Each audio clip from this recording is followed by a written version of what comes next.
Rob Zombie's Halloween came out in the year 2007. This film would serve as a complete remake to the original 1978 film while diving deeper into Michael Myers' backstory. The film would also create a brand new timeline for the Halloween franchise, something that we had seen done in the past. Of course, the H2O timeline would come in after the Cult of Thorn timeline kind of crashed and burned with the release of The Curse of Michael Myers. And then the H2O timeline did such a great job getting this franchise back on track, getting people to love that back and forth between Laurie Strode and Michael Myers, bringing back Jamie Lee Curtis. Again, H2O did a great job doing everything the right way. And then they decided to release Halloween Resurrection, which would completely derail this series once again, drive it completely into the ground. So what do you do with a Halloween franchise that fans love that you need to do something new with? Do you create another timeline piggybacked off the events of the original two movies, or do you reboot entirely?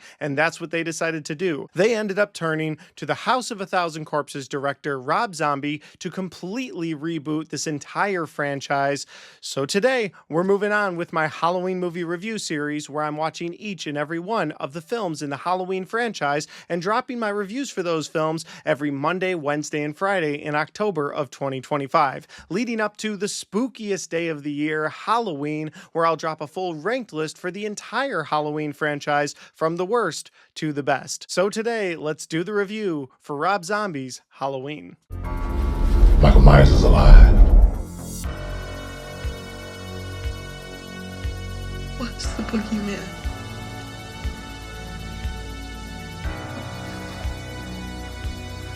As a matter of fact, it was.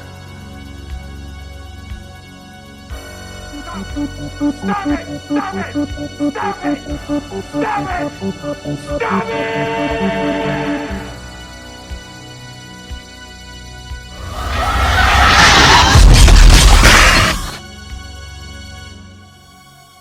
Trick or treat, motherfucker. So I've said a couple of times that this film is a complete remake of that original 1978 film, and it is. You get a ton of elements from that original film in this movie, but most of those elements are in the back half of this film, whereas the front half of this movie is more about the darker side of Michael Myers as a young boy.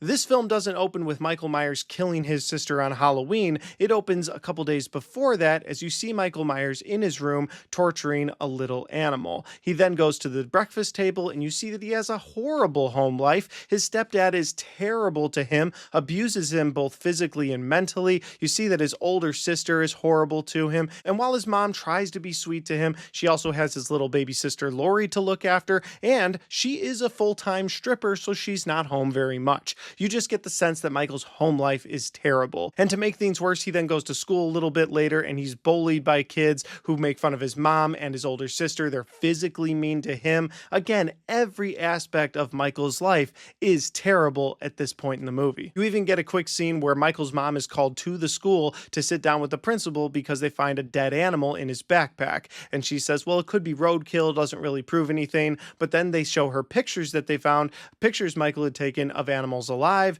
and then animals dead. And they say this kid is disturbed and he needs help. But before things can progress any further, you then see Michael walking home from school or waiting for a bully from school, because as that bully goes through the woods, he then kills that kid. And you see as Michael transitions from killing animals to then killing someone his own size. We then go to Halloween night, October 31st, where Michael's mom is currently at her job stripping, and Michael is home with his baby sister Laurie, his older sister, her boyfriend, and his stepdad, who's getting drunk and falling asleep in the living room. And this is where the film makes its first big change from that original film. In that original film, his older sister was home alone. He killed his older sister and then waited for his parents outside. In this film, he's in the clown costume, and first he kills his stepdad in a brutal fashion. Then he kills his sister's boyfriend in a brutal fashion, goes upstairs to her room where he finds the Michael Myers mask for the first time. He takes the clown mask off, puts the Michael Myers mask on, and kills his older sister again in a brutal fashion. The only member of the Myers household that he leaves alive at that house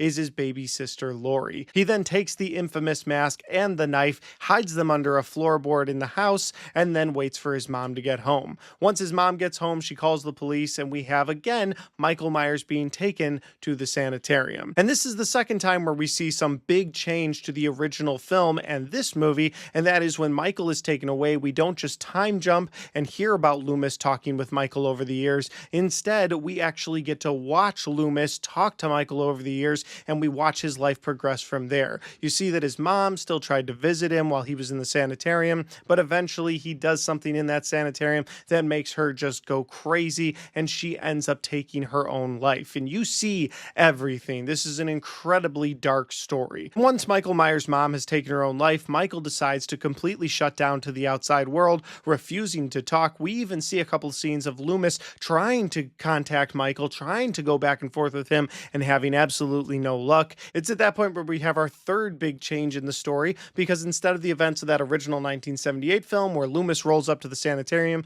and there's already been an outbreak of patients and Michael Myers is one of them, instead of that, we actually see Michael Myers break out. Again, we are treated to the biggest, monstrous looking Michael Myers of all time. This guy is massive, and you see as they're going to transport him from one place to the other, and right as the transfer is about to happen, Michael decides to break free, kills everybody involved with the transport, kills anybody in his path, and ends up getting out of the sanitarium. From that point on, you really get into the events of that 1978 film. You have the introduction to the new Laurie Strode and her friends. It's Halloween. They're all talking about their plans for Halloween night. Laurie is going to babysit, just like in that original 1978 film. You have Loomis chasing down Michael. You have Michael getting himself that Michael Myers outfit that we've all come to love, and they do it in a great way in this movie. So you get all of those events from that 1978 film after Michael Myers breaks out. And that is the best synopsis that I can give you for Rob Zombie's Halloween. If that sounds like a fun time and you've never checked out this timeline, the Rob Zombie timeline of the Halloween franchise, well, I would highly recommend that you do that. Now I'm going to get into my positives and my negatives for this film here in a second, but before I do that, if this is the first time you found my channel, well, I would love for you guys to hit that subscribe button, check out all the different content that I have, whether you like movie reviews, Blu-ray talk, or even ranked list videos. I've got a little bit of everything on my channel, and I'd love for you guys to check it out. All right, let's get into my positives and my negatives for Rob Zombie's Halloween. Listen, be careful tonight. A lot of nutcases come out on Halloween.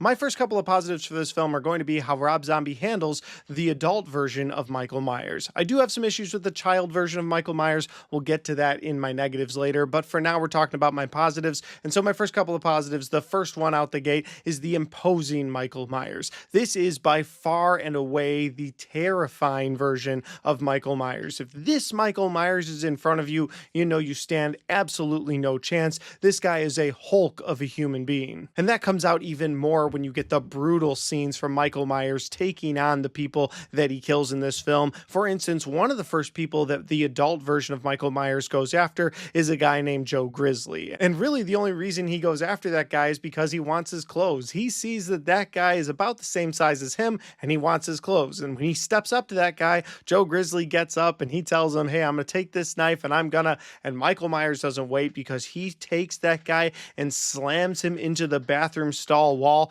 And what's great about the way that Rob Zombie filmed that scene is that when he's slamming him, the camera itself is shaking every time that Michael Myers hits him. And I think it's a great way to film that because you're almost filmed at an angle, like from the floor, like even the camera isn't as tall as Michael Myers. And so you see this Rob Zombie just slamming him into a wall and you feel every moment and you see every moment as he's slamming him into the wall. Again, it just makes Michael Myers that much more imposing. I also really liked the way that they handled the breakout scene. I've already explained it in this review, but I think it's such a brutal way to start this film. To be clear, I am talking about the theatrical version of the breakout scene. I am not talking about the unrated cut. I think the unrated cut is completely unnecessary for this film. There was no reason to have the breakout scene because a couple of guys wanted to do something horrible to another inmate in Michael Myers' cell. Just a terrible idea. The idea of transporting him on Halloween night, smart idea. You're copying the events of 1978 while showing us more than that film did,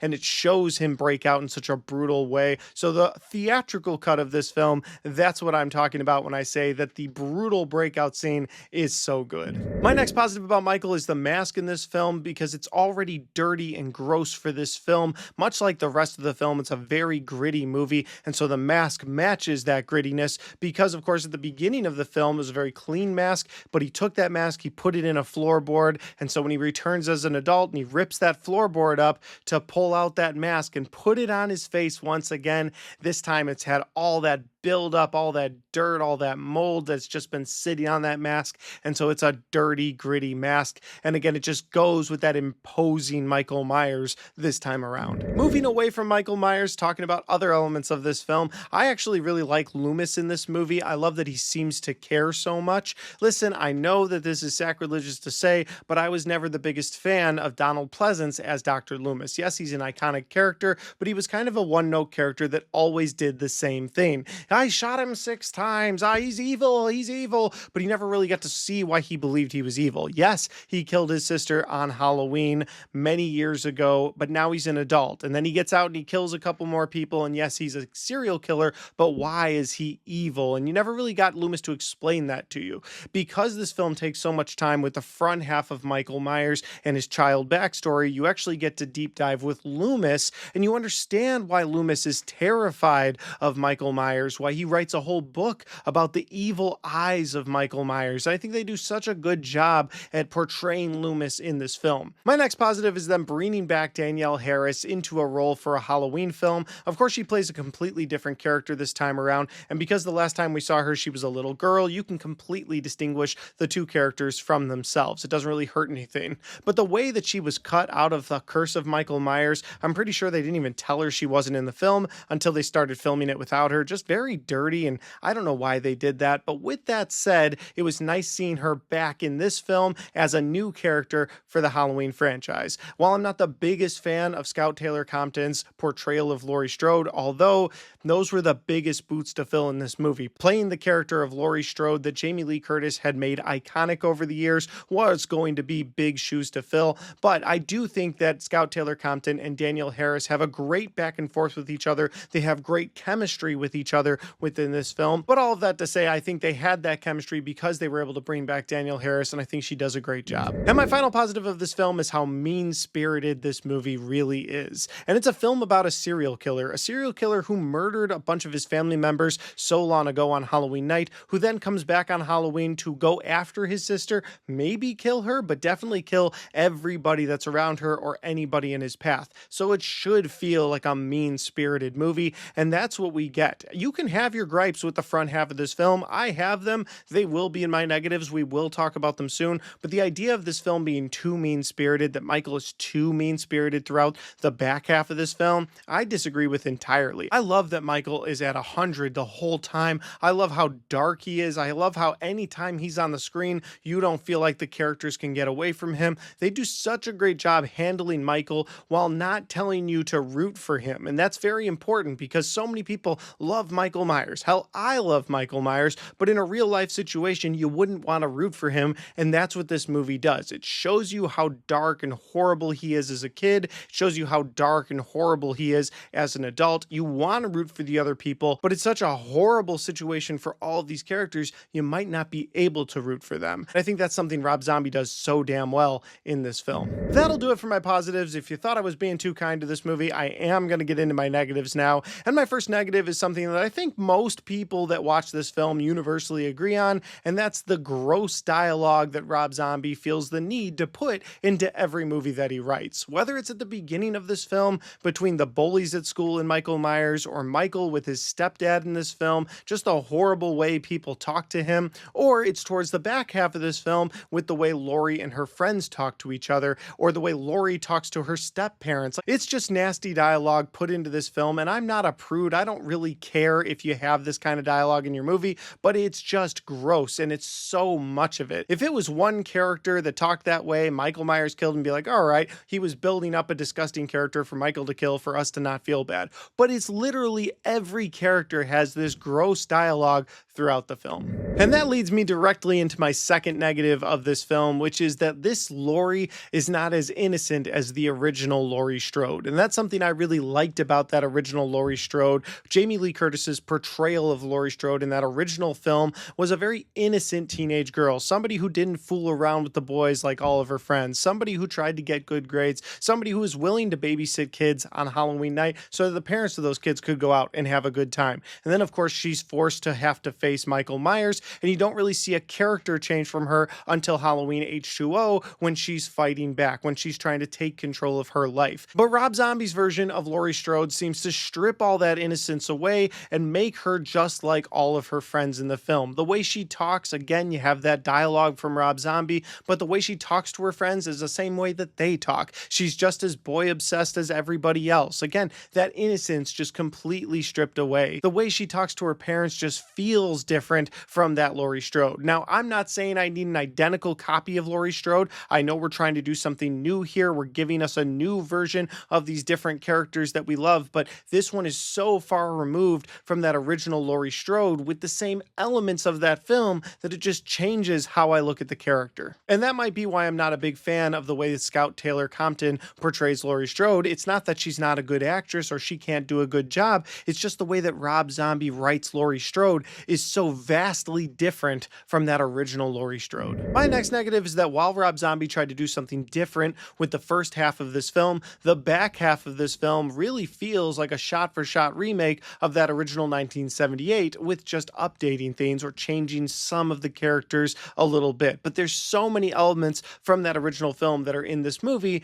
that it just feels very repetitive. For instance, at the beginning of the second half of this film, you have Laurie Strode having to drop off paperwork at the old Myers house just like the original film. You have Dr. Loomis coming back to Haddonfield checking on Michael's mother's grave only to find that it's been desecrated just like the original film. You then have Michael Myers stalking Laurie Strode and her friends just like in the first movie as they're walking home from school. Or then you have the ghost sheet scene just like the first movie where Bob goes to get beer, Bob gets killed by Michael Myers, and then Michael Myers comes back into the room. And that was a positive in my first review because it showed that sort of childlike innocence of Michael Myers even though he's this mass serial killer. But because the childlike innocence is stripped away completely in this film, when you get the Bob scene, it's like, well, you're just doing this scene to remake the original film. You're not taking into account that you basically stripped away all of Michael Myers' childlike innocence, and he shouldn't be this playful version of himself. This is so out of character for this Michael. It worked in the original version of this franchise because we didn't know a ton about Michael Myers, but we know so much about him now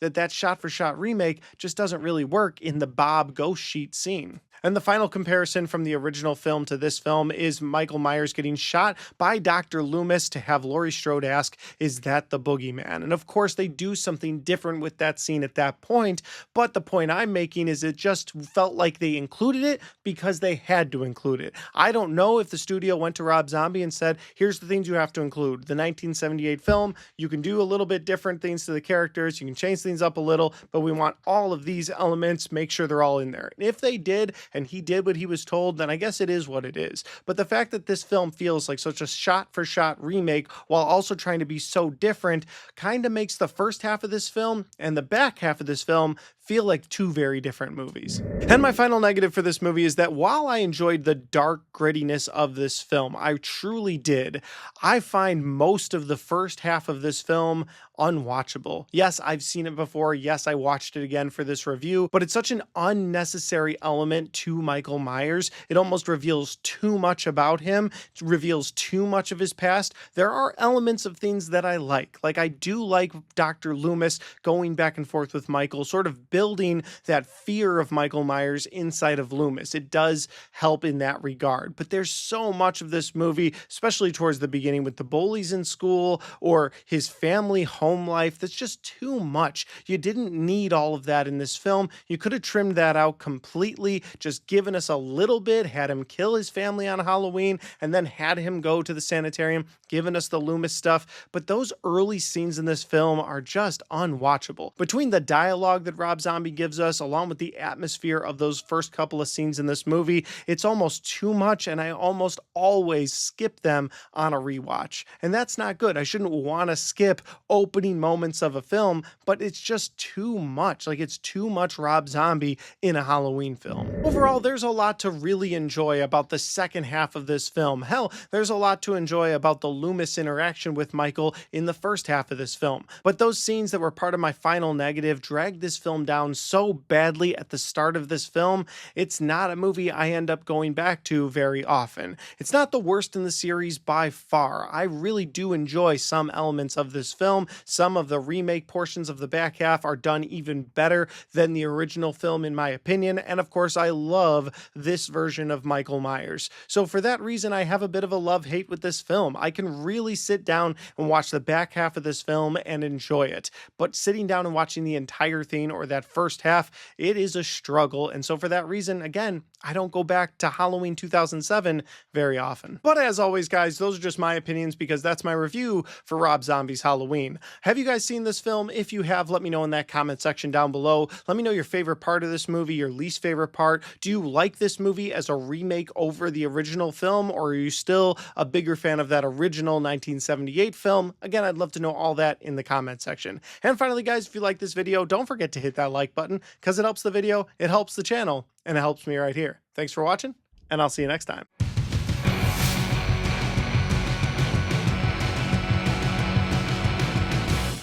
Alright guys, we got to the end of my Rob Zombie Halloween movie review. I hope you guys enjoyed this video. I had a blast making this review, and I'm really looking forward to reviewing Rob Zombie's Halloween 2. That'll be coming out next on my channel. I'm really looking forward to sharing that with you guys. But until then, if you want to check out any of the other content on my channel, well, I've got my entire Halloween movie review series list right there, and I've got my entire Friday the 13th review series right there.